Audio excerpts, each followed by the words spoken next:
जो समाज को कहना आज के तारीख में मुझे जरूरी है। सबसे पहले हम लोग धर्म को देव देवताओं को नीचे गिरा दिए और किसी अगर गुरु आए तो उनके हाथों में हम समझेंगे एक तिरंगा लहरा देंगे, क्योंकि देश आजादी करने में उन्होंने आशीर्वाद दिए थे और आशीर्वाद से हमारे महान भारत जो है, भारत माता जो नाम लेते, आज हमारे रंगों रंग में एक राजनीति में और हृदय में हमारे बस गई, जहां हम उन्हीं के नाम से किसी तिरंगा अगर हृदय में लग गई। आज के समाज में बड़ी अजीब सी एक कहानी होती गई। जिन्होंने समय पहले धर्म जगाने आए उन्होंने भी आशीर्वाद दिए, सिर्फ देश को आजाद मोड़ लाना है। कई गुरु ने शायद सुभाष को एक आशीर्वाद मिली थी और कई समय सुभाष ने किसी आशीर्वाद एक पले थे जो शायद बंगाल भूल चुके या भारत भूल चुके, जब उस आशीर्वाद सिर्फ किसी ने और ने दिए थे तब सुभाष ने लौट आए धरती पर, क्योंकि जब उसकी बीमारी फैलते गए उन माता ने किसी के पैर पकड़े थे, तब उन आजादी के आशीर्वाद दिए और उनकी बीमारी के जड़ दूर करने के लिए दिए। जो हम पूरी तरह जल लड़े और जन के लड़ाई लड़ने के लिए कोई आ रहे, तब सुभाष ने जिस मोड़ आए और कोई और आए थे जो सुभाष के माने कई आंसू बहा दिए, कई इलाज किए गए, लेकिन सुभाष इलाज में सहारे नहीं आएंगे। अब आशीर्वाद जरूरी है। तब किसी जगह जब जा रहे तो एक आशीर्वाद किसी माँ ने उनके हाथ पकड़ी और उसे ले गई। तो जय मन में सोची जो इसे किस आशीर्वाद दो, प्राण तो लौट आएंगे और देश किसी आजादी के मोड़ में तो आना चाहिए, तो उसे किस आशीर्वाद दो। तो सबसे पहले जिस आशीर्वाद सुभाष को दी, भाई से कहते कि भाई किसी और को आप आशीर्वाद दे आए तो, लेकिन किसी बीमारी में पड़ने भाई, लेकिन आशीर्वाद दे आए तो कुछ सहारे कर। जिन्होंने माता के चरण से आशीर्वाद दिए, समय बंगाल से दिए गए। तो गुरु के कहने लगे, गुरु हमें आज किसी के ऊपर हाथ रखी और किसी को आशीर्वाद दे आए। तो गुरु ने कही देखो क्या बात है। बोली गुरु किसी ऐसे छोटी संतान बीमारी में है और हमें लगी जिस हमने देश के लिए करते जा रहे थे और कोई और आएगी, हमने तो जाएगी गुरु। हमारे समय शायद समय के खेले, हमने तो किसी दोस्त पर गए और यहाँ आजादी की मोड़ सोची तो भारत को किसी जवाब पहुंची गई, लेकिन हमारी मन में एक ख्याल जागी जो कोई माँ के संतान कई बीमारी में पल जा रहे, तो इसलिए हमने अपने हाथ से आशीर्वाद दिए। गुरु ने कह लगे देखो स्वामी, जो आशीर्वाद तुमने दिए वो आशीर्वाद से पाना थी, नहीं तो आशीर्वाद नहीं पाएगी। इस देश कई जंग से मिटे जाएंगे। तो आशीर्वाद सुबह दूसरे दिन हुई, सुभाष पूरी तरह से जाग चुकी। उनके माने पेट ढूंढने लगी वो गुरु कहाँ गए, लेकिन उस गुरु आशीर्वाद देके चले गए। अब उनके मन में माँ का एक विचार जागी, जिन्होंने आशीर्वाद दिए कई डॉक्टर तो इलाज किए, लेकिन इलाज के मध्य में हम पूरी तरह टूट चुकी जा रही थी और इस आशीर्वाद से हमारे संतान शायद प्राण से जयी हुई। जब जयी हुए उस माँ ने कुछ चाहत मांगी, जो अगर हमारे संतान जयी हुए तो हमारे संतान जयी होने के बाद देश में लड़ाई करेंगे। सुभाष के माँ की एक चाहत थी, जब किसी बीमारी के जंग से सुभाष ने लौट आए। शरय बड़ी अजीब सी कहानी सुभाष के जीवन की थी, लेकिन उन सुभाष के नाम पे हमारे तो बोलियां चलती, लेकिन सबसे पहले सोचो सुभाष को किसने आशीर्वाद दिए। सुभाष के माँ ने उनकी पैर पकड़ी, तब उन्होंने उसके घर तक गए और आशीर्वाद देते समय कही भाई आज ये प्राण लौट आएगी और हमारे समय हो चुकी और अब इस जंग किसी और लड़ेगी, इसे इस तरह के हम आशीर्वाद देके जा रहे। तो समय मेरी सुभाष को जब आशीर्वाद दिए, कुछ उनकी माँ को कहीं नहीं माने, कई आंसू गिरा रहे, तो उन्होंने उस घर से लौट आई। पिता ने उसे देखने लगी, शायद आज अपना संतान टूटे जा रहे, कई डॉक्टर इलाज भी किए लेकिन नाकाम हो रहे। चलो जो आए थे अपने घर में कुछ तो दिए गए, तो देने के बाद लौट आ रहे, लौट आके गुरु को कह रहे गुरु कुछ हमने हाथ किसी को चलाए नहीं, लेकिन किसी को एक आशीर्वाद दे आए। गुरु ने कही किस आशीर्वाद दिए। बोली गुरु अब तो जिस लड़ाई हमने करते जा रहे थे और एक लड़ाई में कोई आ रहे। बोली कौन आ रहे। बोली गुरु देश किसी तरह आजादी आएगी, बोली जो बात कही, हमने माथे चरण फूलों गिराए गए। तो गुरु ने माँ के चरण में फूलों गिराए। फिर मातृ ने पूछी जो किस बात से तुम्हें आशीर्वाद दिए? बोली भाई एक बड़ी संतान बीमारी में और हमें हाथ उठानी थी, हमने कुछ आशीर्वाद दिए, कल तक उस संतान इस आशीर्वाद से मुक्ति पा जाए, क्योंकि किसी जंग के लड़ाई में फिर आएगी और हम तो चले जाएंगे। माँ तो माँ ने कही देखो स्वामी तुम्हारे समय थी, अब तुमने जो आशीर्वाद दिए भले अच्छे किए। बोली माँ यही मुझे करनी थी, हमने आशीर्वाद दिया है तो कुछ सहारे कर। माँ ने कही कही देखो जाओ तुम जब संतान हो तुमने किसी का आशीर्वाद दिए, तुम्हारे सहारे में माई उसे ठीक कर देगी, लेकिन तुम क्या सोच रहे? बोली भाई उस संतान जो किसी बीमारी में पले जा रहे, लेकिन मेरे मन में ख्याल है जो देश पूरी तरह आजाद होगी शायद हम करना चाहते थे कर नहीं पाए। तो माँ कह रही, माँ हंसने लगी। फिर बोली जाओ मंदिर में जाके थोड़ी फूलों गिराओ और फूलों गिरा के गुरु से कहो उन्हें देश के आजादी के आशीर्वाद दिया है।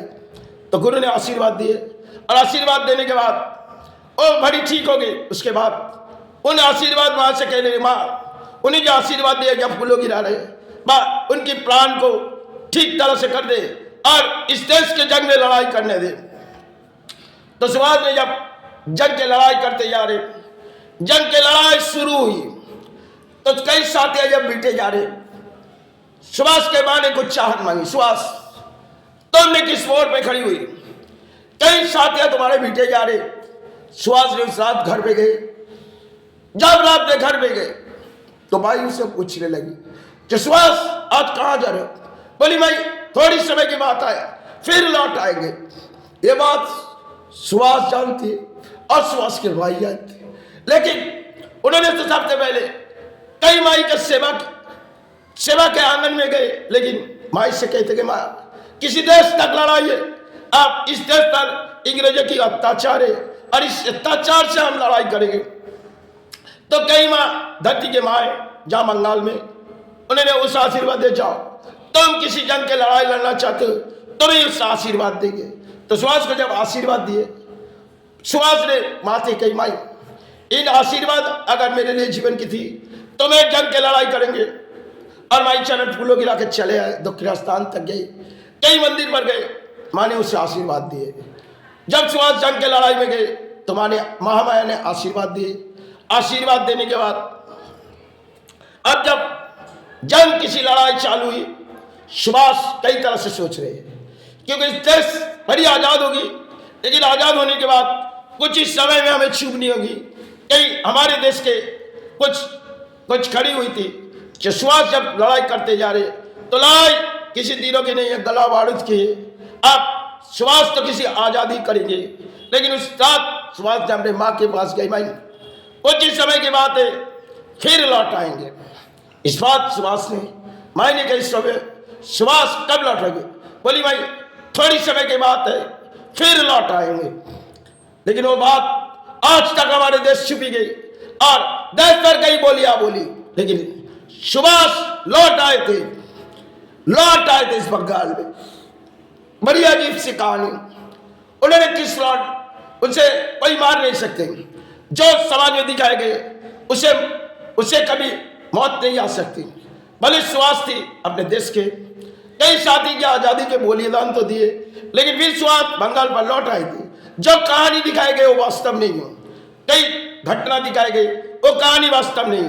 सुभाष ने किसी तरह छुप गए भारत से, और छुपी तो बंगाल पर छुपी। किसी गुरु के पास गए जो गुरुदेव अब हमें कोई पहचान ना पाए, तो गुरुदेव ने कही देखो सुभाष तुम जब बंगाल पे आए तो शायद समय और कुछ कहानी हो चुकी गई। सुभाष ने कह गुरुदेव अब मेरी उम्र हो चुकी, लेकिन थोड़ी सी मुझे आशीर्वाद दो, हम किसी भेष लेके पलेंगे। तो सुभाष ने गुरुदेव से आशीर्वाद दिए। जब उसने गुरु के पास गए और गुरुदेव से आशीर्वाद दिए, उस बंगाल पर कई गुरु के पास सुभाष गए थे जिनकी नाम हमें कहना ठीक नहीं है। सुभाष अपने गुरु के पास गए, गुरु ने कहने लगे तो जब लौट आए कई मंदिर घूमा और किसी तरह भेष बदलो। तो सुभाष ने अपने भेष बदली। भेष बदलने के बाद किसी ने उसे पहचान नहीं पाया, क्योंकि गुरु से कहने लगे गुरु जो आप देख लिए, लेकिन कोई प्राणी जान नहीं पाएंगे, और अगर जान पाएगी तो मुझे तकलीफ होगी। बोली देखो देखो सुभाष, जब तुम इस घर पर लौट आए, इस देश पर लौट आए, अपने घर मत जाओ। तो सुभाष ने अपने घर नहीं गई। सुभाष को कही देखो सुभाष, तुम जब छुपोगी कई जगह छुप जाओ, और कई माई के संतान तो हो, और कई माई के आशीर्वाद से तुमने तो देश आजादी किए। आज मोड़ आए, तुमने इस देश पर आए, इस बंगाल पर आए, तो शायद माई तुम्हें तो सारे ले आए, और जब ले आए तुम्हें आशीर्वाद दे रहा हूं। जिन गुरु ने सुभाष को आशीर्वाद दिए शायद वही जानती, उसे मेरे राचायु खेले जो सुभाष ने जब छुपी गई, क्योंकि सुभाष ने अपने माई से कही थी थोड़ी समय के बाद, लेकिन सुभाष लौट आए थे। सुभाष लौट आए थे। अगर लौट ना होती, ये बड़ी कहानी सब राचाई गई। सुभाष जब घर लौटना क्यों नहीं चाहते थे, क्योंकि इस देश के गद्दार ने उसे किसी तरह मिटा देना चाहते। तब सुभाष ने किसी गुरु के पास गए। कई समय की बात है, आज से पुरानी समय, सुभाष लौट आए थे। कई जब छुपे गए, कोई पहचान नहीं पाई, बड़ी देश तक घूमी गई, इस बंगाल पर रही गई। और वो गुरु जानते जिन्होंने आशीर्वाद दिए थे, वही जानते जो सुभाष ने फिर बोला है, और हमें कुछ और सारे मणिराम हमारे से आशीर्वाद दे गए। और सुभाष को हमने कही सुभाष फिर से छुप जाओ, तुम अपने भेष बदलो। तो सुभाष ने अपने भेष बदली। भेष बदलने के बाद कोई उसे पहचान नहीं पाए, तो सुभाष ने अपने वही चीज शायद कुछ जगह छुपा दी, शायद समय कुछ कहानी पाई गई। सुभाष तो इस बंगाल पे थे, और बंगाल के महामाया का एक आविर्भाव मातृ सेवा की जगह है। लेकिन सुभाष क्यों छुपी, और क्यों सुभाष के नाम इस तरह फूटी आई, क्योंकि सुभाष जान बैठी जो अगर इस देश हमने आजादी के कई सतियों के बलिदान दिए, हम तो माँ से कहते गए, लेकिन हम अब फिर से घर नहीं लौटेंगे। सिर्फ माँ की कुछ चाहत थी, और हमारी चाहत थी देश को आजाद करने। हमने तो पूरी तरह देश आजाद किए, अब उम्र हो चुकी, और भारत आजादी में खिले, हमें छुप जाना चाहिए। तो सुभाष ने छुप गई। तब से हमारे देश के नेताओं के मन में ख्याल आती है, जब साल आती है तो सुभाष के नाम पे झंडा उड़ाए जाते, और कुछ बोलियां उड़ाए जाते जो सुभाष लौट आ चुके। ये बड़ी बदकिस्मती हमारी देश के, जो सुभाष घर नहीं लौटी, लेकिन सुभाष देश पर लौटी थी। लेकिन एक कहानी बनाएंगे, जिस कहानी से कई सुभाष खो गए, और खो गए तो लौट नहीं आएंगे, लेकिन आए थी बंगाल पर, क्योंकि जिन्होंने आशीर्वाद ले आए, वो आशीर्वाद प्राण बचाने के लिए दिए थे। और प्राण जब एक बार बच चुके, शायद एक दिन ना एक दिन किसी को जानी होती। सुभाष तो जानती, इस देश पर जब आए हमें फिर से छुप नहीं होगी, और इससे किसी मातृ नाम से आप कई जगह छुप जाएंगे, वही गुरु जानते थे। लेकिन सुभाष ने जिस मोड़ पे खड़ी थी देश की आजादी, अगर वो ना होती, कई माई के संतान अपने गोद खाली कर लिए तैयार ना होती, और आशीर्वाद कोई और दिए थे, जिनके नाम शायद भारत से लेकर विश्व तक। लेकिन सुभाष इस आशीर्वाद पाए थे। एक आशीर्वाद लेनी जरूरी थी, नहीं तो देश को आजाद किस मोड़ पे करेंगे। शायद सुभाष जंग तो उड़ीसा हासिल किए, लेकिन कहाँ गए, किस मोड़ पे गए, आज तक हमारे भारत में खुलासा नहीं हुई। लेकिन उस समय बड़ी अजीब सी कहानी, सुभाष तो गए, लौट नहीं आए, और लौट आए तो कहीं बंगाल में छुप गए। शायद एक कहानी बनाए गए जो सुभाष चले गए, और कई बनाए गए जो सुभाष लौट आए। कुछ बात ऐसी आई जो सुभाष इस देश पर लौट आए, लेकिन आज तक सुभाष को कोई पाए नहीं। कुछ ऐसी कहानी शायद लफ्जों में दौड़ाना जरूरी है, और कुछ बोलियां हमारे नेता होती है, और कुछ ध्वजा उड़ाने के लिए समाज जाते। अरे जाग उठी समाज, जाग उठी राजनीति, और जाग उठी अपने हृदय, तो हमारे देश तो जाग उठी। कई आजादी की बोलियां से तो नहीं जागी, आजादी खून से बने, और कई खो माँ के संतान अपने गोद खाली कर दिए, किसी ने फांसी पर लटकाए गए।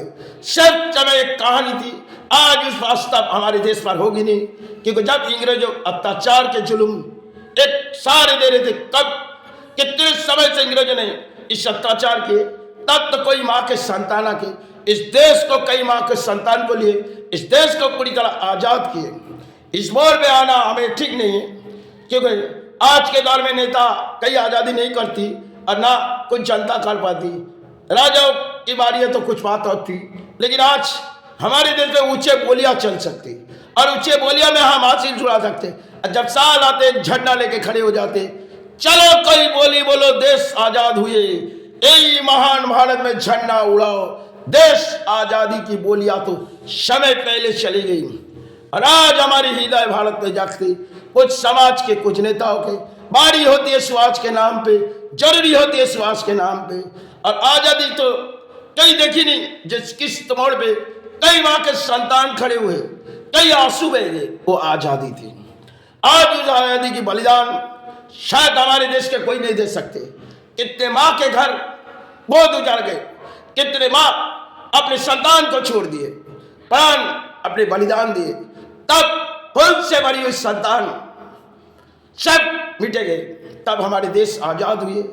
और आजाद देश में बोलियां हमारे कुछ चलती है राजनीति, कुछ नेताओं के बोली, और कुछ समय दिखाए जाते। चलो हमारे देश इस मोड़ पर आए थे, लेकिन आज भी हमारे देश के सेना कहीं जंग होती है तो वो किसी प्राण लेके चले जाते घर छोड़ के, क्योंकि देश पर किसी लड़ाई होगी वो चले जाते, और देश कई तरह से रोकने के लिए वही आ जाते। लेकिन कोई किसी की बारी नहीं होती जो देश को रोकना। देश को रोकना सेनाओं के काम है, भले हम सारे उनके भी मांगेंगे, फिर हम इस लफ्ज़ दौड़ाना बंद करेंगे। जय गुरु जय माई।